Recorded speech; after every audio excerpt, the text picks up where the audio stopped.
The Tao of Self-Confidence, episode 622.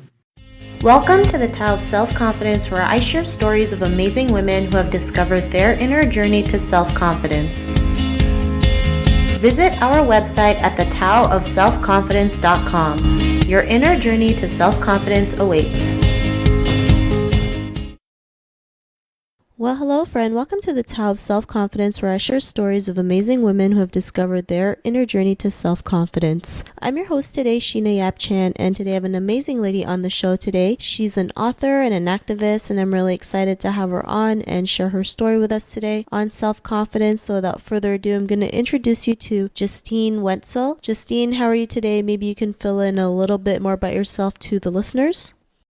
I'm great. Thanks, Sheena, for having me. I'm really excited to be talking to you. And yes, I published my book relatively recently, actually, and have had a blog for several years now, lovejustine.com. And I've been doing a lot of work with raising awareness about healthy and unhealthy relationships. Part of the proceeds of my book actually goes to Break the Cycle, which is a nonprofit that works with teenagers and young adults to create a culture without abuse, which I think is so important. And that's been my mission for the last few years, especially just kind of educating people on what abuse can look like and really showing them, you know, how they can come out of unhealthy relationships and that we all have the power to turn our nightmares into a million dreams, which is the subtitle of my book, Pocket Full of Dreams. But that's what that book's about, and that's, you know, a lot of the work I do. And then I also work in the entertainment industry, so I have an entertainment background and went to law school and have a bit of a versatile background, but I like to keep things fun and interesting. Awesome. Well, thanks for sharing that. And Justine, what's your cultural background? I was born and raised in Torrance. It's a suburb of Los Angeles, and my family is generally from Taiwan and China. Although being a native Angelino, I always joke that I'm just like automatically part Mexican as well. So I had a really multicultural and global upbringing. My family is kind of spread across the world, but also just where I come from in LA is really diverse. And so, you know, I think I've had a lot of incredible cultural influences from all over, which is something I truly appreciate and learn to appreciate more as an adult. Thanks for sharing then. What'd be your favorite self-confidence quote? It's not exactly a quote, but I went to a talk that Maya Washington was speaking at, and I learned about her Be Shameless sort of campaign and the sort of thing she set for herself. And I just love that. Like, if we could just be shameless about ourselves, and hers was more about being shameless and promoting herself more through her own blogs. But I love that idea of just, you know, not worrying about what other people are thinking and just owning ourselves and just being shameless about it all.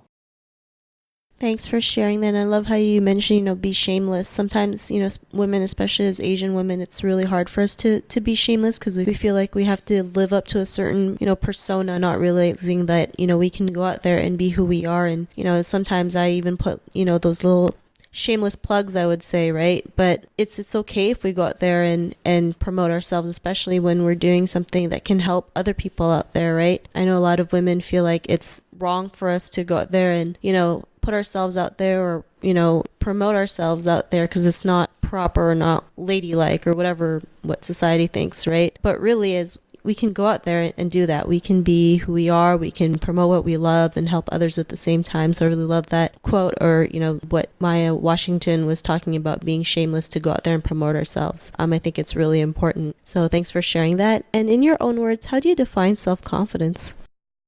Self-confidence is realizing and accepting we are only human and owning every part of our story by letting go of any shame, guilt, or anger we might feel towards certain parts of our lives or ourselves. I think, you know, we're our own greatest critics, and I think we have to just accept that, you know, we're going to make mistakes from time to time or certain things in our lives we can't control. But if we can learn to forgive ourselves and just accept that we're human, I think that in and of itself is the foundation of self-confidence, because, you know, we understand that we are who we are and owning that is so important. Thanks for sharing that great definition. And what was your life like before your discovery of self confidence? Before discovering, I think, really true self confidence, I was generally a confident person, at least, outwardly. I think people generally viewed me as a confident person because I was just always really ambitious, always a dreamer, and doing a ton of different things. And I think some of that was learned through, I did a lot of acting growing up and theater. So I just kind of learned to pretend to be confident in certain situations, like giving speeches in class or in large at art or for larger audiences. And I think that some of that sometimes transformed into true confidence. It's sort of like fake it till you make it. Or like I like to also say just like think confident and be confident. But some of that confidence was also just in my ability to do good work. I knew I was a hard worker. However, what hindered myself from being fully self-confident were my issues with worrying about others' judgments, wanting everyone to like me, and as common with many, my own body image issues. Body image issues are tough to deal with, and I think a lifelong journey because there's always someone telling us what our physical flaws are, and there will always be days we just simply feel like a sack of potatoes. I know what was hard for me, culturally speaking, was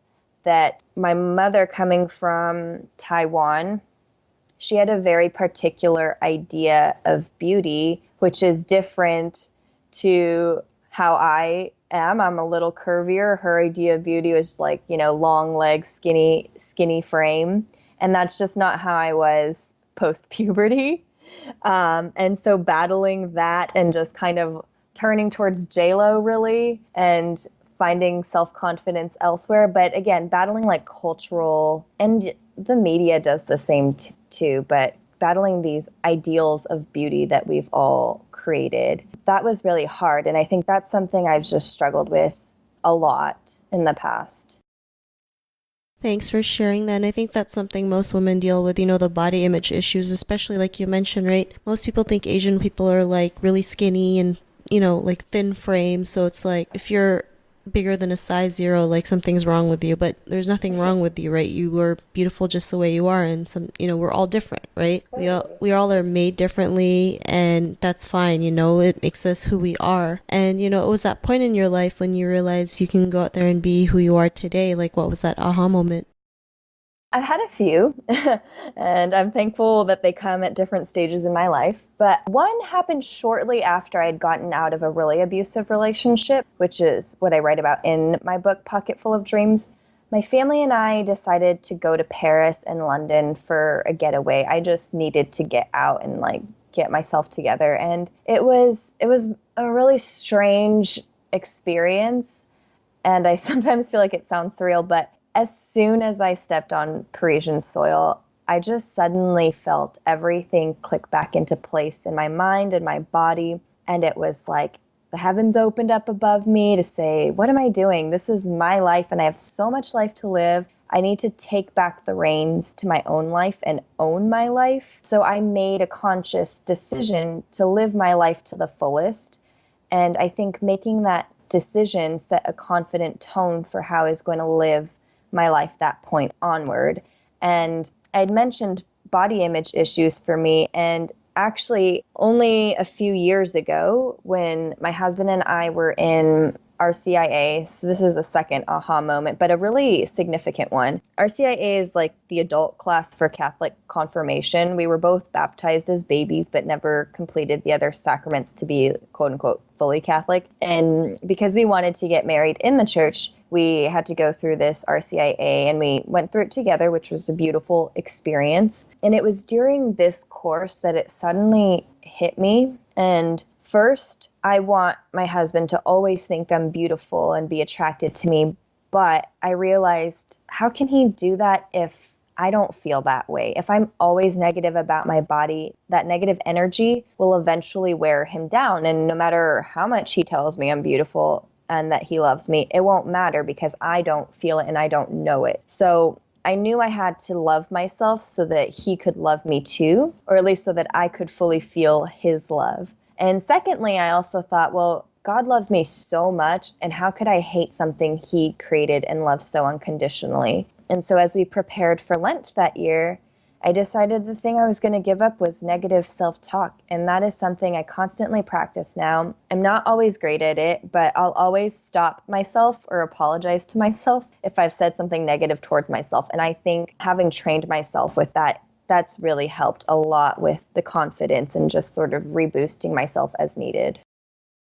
Thanks for sharing that. And I love how you mentioned, like how can you expect others to love you or deserve the love that you want if it doesn't start with yourself? It's really important to love ourselves the way we want to be loved, or have that, attract the kind of love that we want, because, how can you expect others to love you if you can't see it in yourself? And I know sometimes it's hard for women to see that because they just feel like they're not worthy enough, right? But yet at the same time, they yearn for that love, right? But it really has to start with, we have to really love ourselves in a deeper way from the inside out so that it really overflows, and then we can attract that love that we deserve. Because if we love ourselves unconditionally, then others can do the same. And, because of that realization, what's your life been like now? Definitely freer. I think after realizing that I own my own life, I worry less. I mean, we all have our normal everyday worries, or worry about our career or education or whatever it is. But in general, I just kind of trust that I'm going to do the best with my life, and it's freeing. It's totally freeing. Thanks for sharing that. And if our listeners were tuning into your episode and they're in a similar journey to self-confidence, what would be that one tip you would give to them? Forgive yourself. Especially as women, we are always thinking of everyone else, but remember to take care of yourself and forgive yourself. You can't love and take care of everyone else before you love and take care of yourself. Women were incredibly strong despite what society has tried to tell us for a long time. And when we love ourselves, our strength is limitless. Thanks for sharing that great tip. And I also, believe that, learning to forgive yourself is really important. We're really great at saying sorry for so many other things, but we forget to, apologize for ourselves for just being too hard on ourselves or judging ourselves in a wrong way, like being our own worst enemy. We should really be, our own best friend and realize it's okay for, if stuff happens or if we make that mistake, let's just, kind of pick up and move on and just, keep loving ourselves. So thanks for sharing those great tips. And if our listeners wanted to get to know a little bit more about you and what you do, is there any links or social media profiles we can connect with? Yes, please visit my website at lovejustine.com. You can also check out my book, Pocket Full of Dreams, on Amazon. It's available worldwide there. And find me on Instagram at j.isforjawsome. There's also a Facebook page for Love Justine, and the handle is also at j.isforjawsome. I do have a little YouTube channel for Love Justine as well, where I do a little show called Tea with Justine. So check that out, subscribe, let me know what you guys want to talk about over tea. I would love to get to know more of you. Thanks for sharing that. And to our listeners, if you want to connect with Justine, you can also head on over to thetaoofselfconfidence.com and search for Justine's name. Her show notes will pop up along with everything else that we talked about. And I really just want to thank Justine for taking the time to share her story and tips with us on self-confidence. So thank you so much, Justine. Thank you so much for having me. This has truly been a pleasure. Not a problem. It was really great having you on the show. And to our listeners, be on the lookout for another new episode of another amazing woman's journey to self-confidence. And we'll talk to you soon. Bye for now. Thank you for tuning in to another amazing episode of The Tao of Self-Confidence. Visit our website at thetaoofselfconfidence.com to check out cool resources, blog articles, show recaps, and so much more. Your inner journey to self-confidence awaits.